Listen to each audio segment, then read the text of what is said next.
Lately, I have been inspired by the many people I follow on different platforms to share with you a series of mine that I created back in 2005 of lessons learned that I left to both my daughters. This one in particular is titled, "Did you know that we get temporary fulfillment from being a victim?"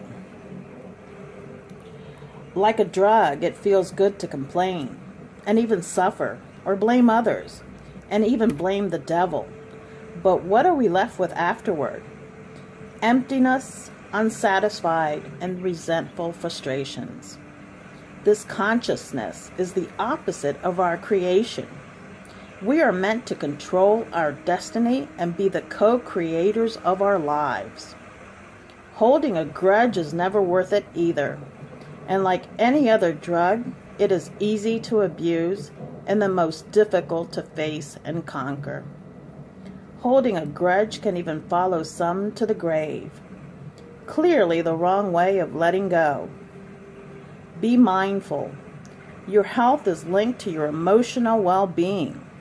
Your body follows your mind and what you feed your soul. Let go of what is weighing you down. Meditate to nourish the soul and heal the mind. Find the freedom in the stillness of your breath and heal thyself. Freedom is found in forgiveness. Be gentle, including with self, as you are a temple. Freedom in forgiving others will be the result of the mystical and transforming nature into higher self, along with the ability to move forward, which demands much less spiritual work than meditation. The exodus then becomes the process of acquiring the consciousness of freedom and how it controls one's fate by how we react to situations. The more elevated the state of consciousness, the less the effort required in achieving a mystical transition between ordinary contemplation and spiritual quiet.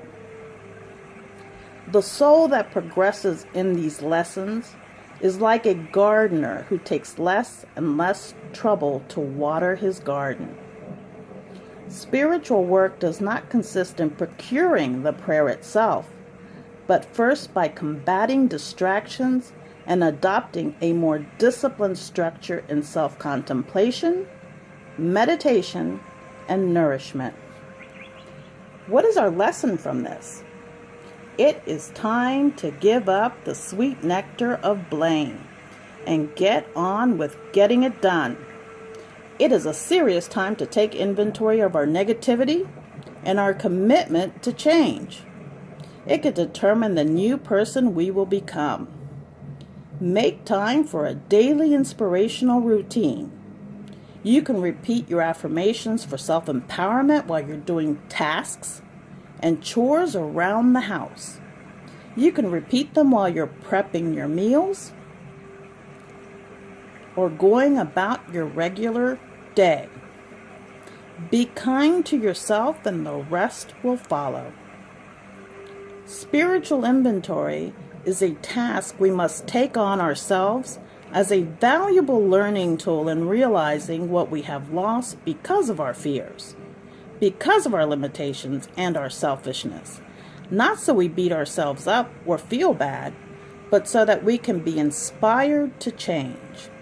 To transform our negativity, we first have to see it for all that it is, and all it has cost us, and all it has taught us to respect and hold more dear.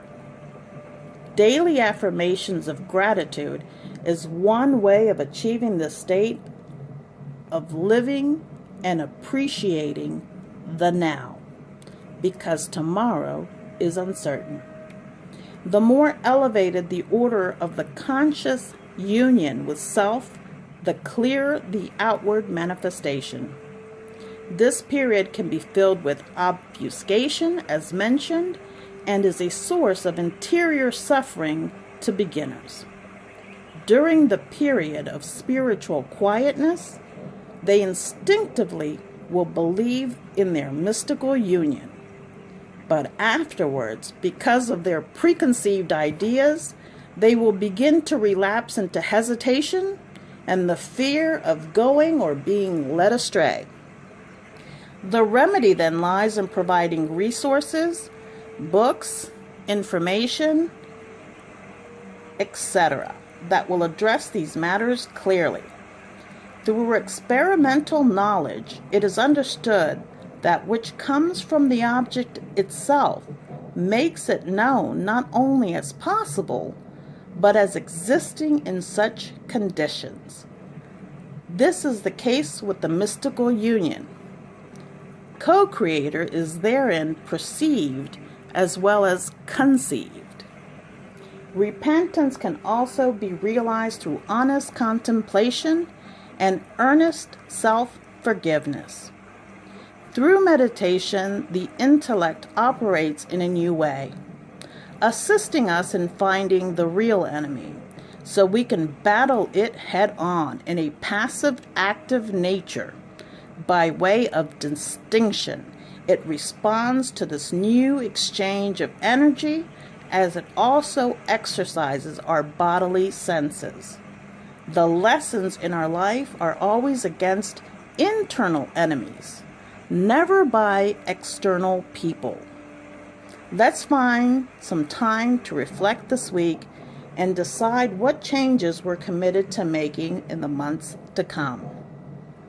I thank you for being here and listening to me. I thank you for subscribing and hitting the like button if this resonated with you.